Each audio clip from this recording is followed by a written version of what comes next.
Hello students, my name is Shivani Pachauri and welcome to our channel focus classes. जैसा कि आप सभी लोग जानते हैं कि मैं आपको क्लास 9th की बायोलॉजी पढ़ा रही हूँ, जिसमें मैं फंडामेंटल यूनिट ऑफ लाइफ पढ़ा रही थी। और इसमें आज मैं आपको गोल्जी एपरेटस या फिर गोल्जी बॉडी पढ़ाने वाली हूँ। तो चलो आइए स्टार्ट करते हैं। What is Golgi apparatus? Golgi apparatus को हम कॉमनली गोल्जी बॉडी भी कहते हैं। होता क्या ये? इसकी जो डिस्कवरी थी वो कैमिलियो गोल्जी नाम के एक साइंटिस्ट ने की थी। Golgi apparatus discovered by Camillo Golgi, इन्हीं के नाम पर गोल्जी एपरेटस का नाम गोल्जी रखा गया था।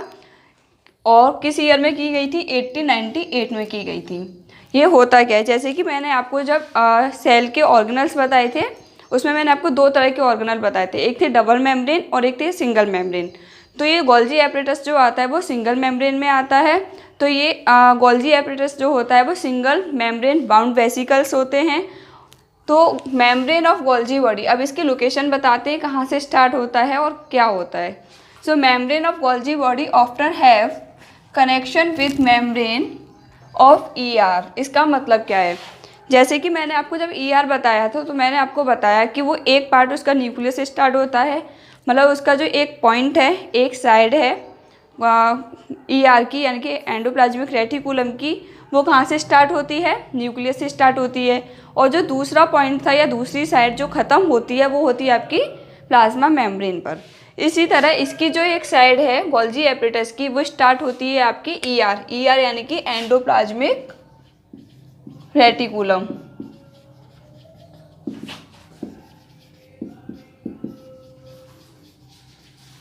ओके, सो गोल्जी बॉडी पैकेज, इनका काम क्या होता है? ये गोल्जी बॉडी जो है पैकेज बनाते हैं मॉलिक्यूल्स को ईआर की फॉर्म में। इसका मतलब क्या है? ईआर के अंदर मैंने आपको बताया लिपिड का और प्रोटीन का सिंथेसिस होता है। प्रोटीन और लिपिड कहाँ पे सिंथेसिस होते हैं?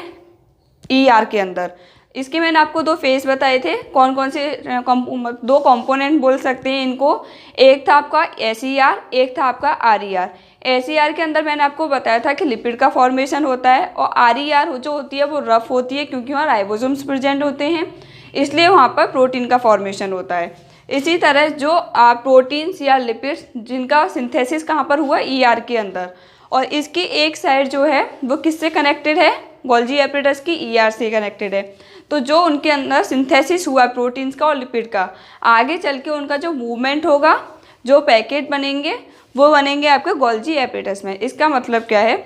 जैसे कि आप फैक्ट्री वगैरह होती हैं, फैक्ट्री में बहुत सारी कोई भी एक पर्टिकुलर फैक्ट्री लो, तो उनमें खाने की चीज़ें बन रही हैं, कुरकुरे बन रहे हैं जैसे कि, तो उनमें एक जो मशीन होगी वो कुरकुरे को बना रही होगी, दूसरी जो होगी वो उनको पैकेट्स के फॉर्म में इकट्ठा करके भर रही होगी, पैकेट्स बना रही होगी उनकी। इसी तरह से तो आप बोल सकते हैं जो ईआर होती है वो क्या होता है? ईआर को हम फैक्ट्री मान रहे हैं, वो जिसमें क्या हो रहा है? सिंथेसिस हो रहा है। और गोल्जी एपरेटस जो है इसमें क्या हो रहा है? उनकी पैकेट्स बन रहे हैं। अब जैसे कि कोई भी मॉलिक्यूल्स है, अगर प्रोटीन है या लिपिड है, अगर वो एक साथ मतलब खुले हुए बाहर जाएंगे तो उनको बहुत ज़्यादा स्पेस की ज़रूरत पड़ेगी। लेकिन जो गोल्जी एपरेटस होता है वो उनके पैकेट्स बनाता है। जैसे कि ये आपके बहुत सारे प्रोटीन्स हैं, एक तो आपको इस तरह से ट्रांसफ़र करना है, कहीं पर ट्रांसपोर्ट करना है इनका, और एक है कि इन्हीं को आप एक पैकेट की फॉर्म में, एक पैकेट लिया उसमें इन सबको फिल कर दिया, अब इसको ऐसे ट्रांसपोर्ट करना है। कौन सा इजी होगा? ऑब्वियसली जो तुमने पैकेट बनाया है उसकी फॉर्म में। कोई भी सामान जब ज़्यादा होता है तो हम उसको किसी बैग में रख लेते हैं जो कि वो बिखरा हुआ ना रहे, क्योंकि उसको अलग अलग ले जाने से अच्छा है उसको आप पैकेट की फॉर्म में ले जाएंगे, इजीली आप ले जा सकते हैं। यही काम होता है आपके गोल्जी एपरेटस का। तो Golgi body package molecules coming from ER, इसका मतलब जो ईआर के अंदर सिंथेसिस हुई जिन मॉलिक्यूल्स की, उनके पैकेट्स का फॉर्मेशन होता है आपके गोल्जी एपरेटस में। So next, in plants they are known as dictyosome. ये वर्ड आपको याद रखना है। प्लांट्स में जो ये पॉइंट्स होते हैं, यानी कि गोल्जी एपरेटस जो होता है उसको हम बोलते हैं डिक्टियोसोम, या फिर इसमें हम ऐसे भी बोल सकते हैं जो प्लांट्स में डिक्टियोसोम होता है वो सिमिलर फंक्शन करता है एनिमल के गोल्जी एपरेटस की तरह से। ओके, तो इसमें क्या क्या था? डिस्कवर्ड किसने किया? कैमिलियो गोल्जी ने। सेकंड मैंने आपको बताया इसकी एक मेम्ब्रेन जो होती है वो किससे कनेक्टेड होती है? ईआर से। एंडोप्लाज्मिक रेटिकुलम से और दूसरी किससे होगी, प्लाज्मा मेम्ब्रेन से। और गोल्जी बॉडी करती क्या है, जो पैकेट्स की फॉर्म, जो ईआर के अंदर मॉलिक्यूल्स का सिंथेसिस होगा उनको पैकेट की फॉर्म में बनाएगी। थर्ड है प्लांट्स का जो गोल्जी एपिटस होता है उसको हम क्या बोलते हैं, डिक्टियोसोम बोलते हैं। अब इसके फंक्शन से पहले इसके कुछ और टर्म्स जो मैं डायग्राम के थ्रू आपको क्लियर करती हूँ।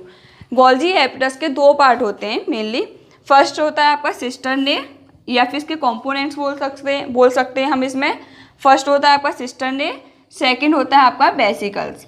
सिस्टर्ने जो होते हैं वो पैरेलल मैनर में एक के ऊपर एक इस तरह से अरेंज होते हैं। जैसे कि इस तरह से लाइन है, इनको हम बोलते हैं कि ये पैरेलल है एक दूसरे के। पैरेलल का मतलब कि उनकी सारी ही डिस्टेंस एक जगह से अलग दूसरी पॉइंट तक सेम होगी सारी लाइंस के बीच में, ये होता है पैरेलल।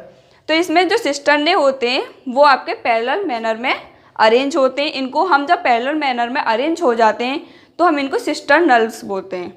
सेकंड होता है इसका वेसिकल्स। सिस्टर्ने का फंक्शन क्या होता है गोल्जी एपिटस के अंदर। अब जैसे कि मैंने आपको बताया कि प्रोटीन्स और लिपिड फॉर्मेशन कहाँ हुआ, ईआर के अंदर हुआ। ईआर के अंदर उनका सिंथेसिस हो गया लेकिन कम्प्लीटली नहीं हुआ, या फिर उनके अंदर कोई एरर है, कोई मतलब गलती है जिसकी वजह से वो हमारी बॉडी को हार्म कर सकता है। तो उनका जो मॉडिफिकेशन होता है, उनकी सही से सिंथेसिस जो होती है वो आपके सिस्टर्ने के अंदर होती है। ओके, तो मॉडिफिकेशन जो होता है उनका, जो हमारे प्रोटीन्स या लिपिड या जो भी मॉलिक्यूल्स का सिंथेसिस ईआर के अंदर हुआ या न्यूक्लियस के अंदर हुआ, उनका जो मॉडिफिकेशन होता है वो होता है आपके सिस्टर्ने के अंदर। फिर साइड से ये जो पॉइंट्स हैं जो फूले हुए दिख रहे हैं, इन्हें बोलते हैं हम वेसिकल्स। वेसिकल्स का काम क्या होता है, वेसिकल्स यहाँ पे जो बीच में जो स्पेस है यहाँ पे क्या हुआ है, इनका सिंथेसिस हो रहा है, यहाँ पे सिंथेसिस हुआ। अब सिंथेसिस होने के बाद अब यहाँ पे बहुत सारे, जैसे मैंने आपको बताया पैरेलल हैं ये, तो अब ये एक दूसरे से ट्रांसफ़र होंगे तभी तो एंड तक पहुँचेंगे। अब यहाँ तक पहुँचेंगे कैसे, तो जो ये ट्रांसपोर्ट जो होता है इन मॉडिफिकेशंस का, किसके, कोई भी मॉलिक्यूल्स के मॉडिफिकेशन का, वो ट्रांसपोर्ट किया जाता है आपके वेसिकल्स के थ्रू। तो ये जैसे कि आपका न्यूक्लियस है, इसके एक बार दो फेस होते हैं, एक होता है सिस फेस, ये होता है टुवर्ड्स न्यूक्लियस, टुवर्ड्स न्यूक्लियस, और ट्रांसफेस जो होता है वो होता है आपका टुवर्ड्स पीएम यानी कि प्लाज्मा मेम्ब्रेन। ये जो सिस फेस होता है वो होता है आपका न्यूक्लियस की साइड में। न्यूक्लियस की साइड में मतलब कि आप मान सकते हैं यहाँ पे आपका कोई न्यूक्लियस है और इसके बाद आपके न्यूक्लियस के एक पॉइंट से क्या स्टार्ट होगा, ईआर स्टार्ट होगा। ईआर के बाद हो जाता है इसका आपका गोल्जी एपिटस। तो गोल्जी एपिटस क्या करता है, इसके दो फेस होते हैं, सिस फेस और ट्रांस फेस। सिस फेस मैंने आपको बताया न्यूक्लियस की साइड है। तो ये जो न्यूक्लियस की साइड है, अगर न्यूक्लियस के अंदर, जैसे मैंने आपको बताया था, न्यूक्लियोलस के अंदर प्रोटीन्स का सिंथेसिस होता है, राइबोसोम का सिंथेसिस होता है। तो अगर हम उन्हीं को ट्रांसफ़र कर रहे हैं तो उनका ट्रांसफ़र जब इधर होगा तो किस फेस से होगा, सिस फेस से होगा। तो ये जो मॉलिक्यूल्स है इसके अंदर हमारा कोई राइबोसोम आया या फिर प्रोटीन आई, तो ये क्या है, इनकमिंग ट्रांसपोर्ट वेसिकल। इनकमिंग का मतलब आने वाला, जो ट्रांसपोर्ट हमारा, जो मॉलिक्यूल्स हमारा कहाँ से आ रहा है, न्यूक्लियस से आ रहा है, वो इस वेसिकल में गया। वेसिकल से जाने के बाद वो सिस्टर्ने में जाएगा जिसमें उसका मॉडिफिकेशन होगा, पैकेट्स बनेंगे। उसके बाद फिर यही जो वेसिकल्स हैं ये एक से दूसरे में ट्रांसफ़र करते रहते हैं जब उनका मॉडिफिकेशन हो जाता है। और एंड में इसके ल्यूमन में, मतलब कि ल्यूमन क्या होता है, जैसे एक होता है आपका पेरिफेरल रीजन, तो ये है इसका ऊपर वाला, फिर ल्यूमन यानी कि उसके अंदर आ गया। अब उसके अंदर आने के बाद ये इसके ल्यूमन में आया, अब सारे पैकेट्स हमारे इकट्ठे हो गए। अब उनको हम फिर से ट्रांसफ़र करेंगे, कहाँ पर करेंगे, ट्रांसफेस में। ट्रांसफेस किधर है, प्लाज्मा मेम्ब्रेन की साइड में है। अब यहाँ पे क्या है, सीक्रेटरी वेसिकल्स। ये क्या होते हैं, सीक्रेट का मतलब जैसे आप समझ रहे हैं, उनको वो सीक्रेट करने का काम कर रहा है, यानी कि उनको निकाल रहे हैं। यहाँ से हमारा आया पूरा, हमने ट्रांसपोर्ट किया, ट्रांसपोर्ट करने के बाद अब ये वेसिकल्स के थ्रू अदर ऑर्गेनल्स में या फिर साइटोप्लाज्म में जाने होंगे, जहाँ भी उसकी नीड होगी, जिस प्रोटीन की, जिस लिपिड की जिस जगह ज़रूरत पड़ेगी। कुछ लिपिड हैं जो आपके प्लाज्मा मेम्ब्रेन में ज़रूरत पड़ेगी, कुछ है जो आपको सिर्फ साइटोप्लाज्म में ज़रूरत पड़ेगी। तो वहाँ पर इनको ट्रांसफ़र कर देंगे, इसीलिए इसको बोलते हैं हम ट्रांसफेज। यानी कि और यहाँ पे क्या होता है, न्यूली फॉर्मिंग वेसिकल्स, यहाँ पे और जो वेसिकल्स हैं उनका सिंथेसिस होता रहता है, वो फॉर्म होते रहते हैं। अब इसके बाद आता है इसके फंक्शंस क्या है। जैसे कि मैं आपको पहले बता चुकी हूँ कि जो मॉलिक्यूल्स का सिंथेसिस कहाँ पर हुआ, आपका प्रोटीन्स का या मॉलिक्यूल्स का सिंथेसिस ईआर के अंदर या न्यूक्लियस के अंदर हुआ, तो उनके बाद ज़रूरी नहीं है कि वो कम्प्लीटली ठीक होंगे, हो सकता है कि उनमें कोई ना कोई एरर हो, तो उनका मॉडिफिकेशन जो होगा वो होगा आपके ईआर के गोल्जी एपिटस के अंदर। तो इट्स फंक्शन इन्वॉल्व स्टोरेज। पहली बात क्या करेगा ये, अब इतने सारे आपके मॉलिक्यूल्स आ रहे हैं, जैसे मैंने आपको बताया अलग अलग हैं ये, तो ये आए उनको स्टोर करेगा, पहले स्टोर किया, स्टोर करने का काम करता है। सेकंड करता है मॉडिफाइड करने का, जो भी एरर है उनको ख़त्म करके उनको करेक्ट करेगा। फिर पैकेजिंग ऑफ द प्रोडक्ट, तो जो भी प्रोडक्ट है उसके, जैसे कि सिर्फ आप प्रोटीन का एग्जांपल लेके समझो, ये क्या करेगा, पहले प्रोटीन आई अलग अलग मॉलिक्यूल्स की फॉर्म में या फ्री मॉलिक्यूल्स की फॉर्म में, उनको हमने स्टोर किया। इसने स्टोर करने के बाद उसने चेक किया कि उसके अंदर कोई एरर तो नहीं है, तो उसके बाद अगर एरर है तो उसको मॉडिफाइड किया, और मॉडिफाइड करने के बाद फिर उसने पैकेट्स बनाए।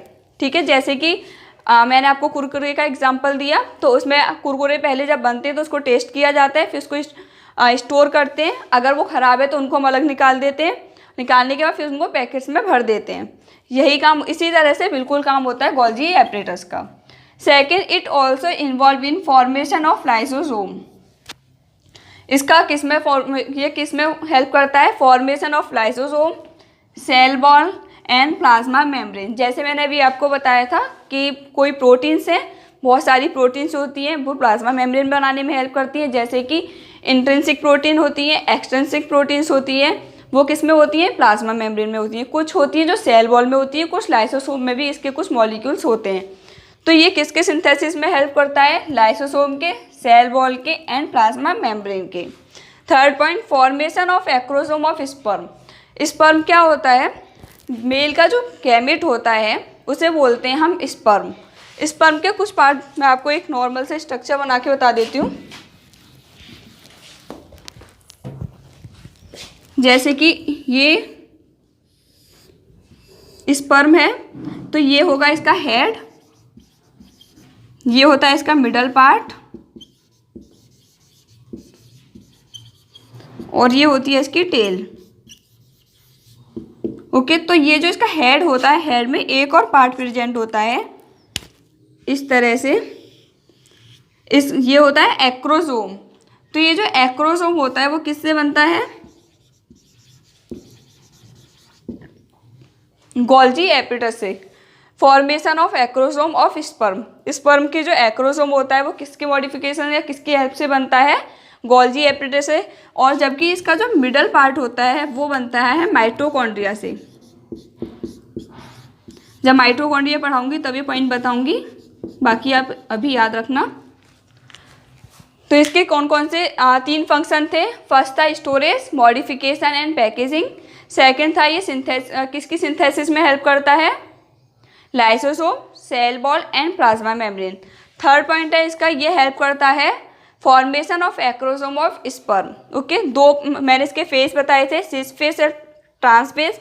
सिस फेस किसकी साइड था, न्यूक्लियस की साइड था, जबकि जो ट्रांस फेस है वो प्लाज्मा मेम्ब्रेन की साइड है। सिस फेस जो है वो न्यूक्लियस से आने वाले मॉलिक्यूल्स को लेगा, लेने के बाद उनका मॉडिफिकेशन करेगा, फिर उनको पैकेट्स बना के किसकी हेल्प से, ट्रांसपोर्ट वेसिकल्स की हेल्प से ट्रांसफर करेगा उनका अदर सिस्टर ने में, और उसके बाद वो सिक्रेटरी वेसिकल्स के थ्रू वहाँ से सिक्रेट हो जाएगा। ओके, यहाँ पे आपका गोल्जी एपिटस खत्म होता है, और कल मैं लाइसोसोम और वॉक्यूल दोनों एक साथ करा दूंगी। आज के लिए इतना ही काफ़ी है। So thank you so much for watching my video and please like share and subscribe. Thank you.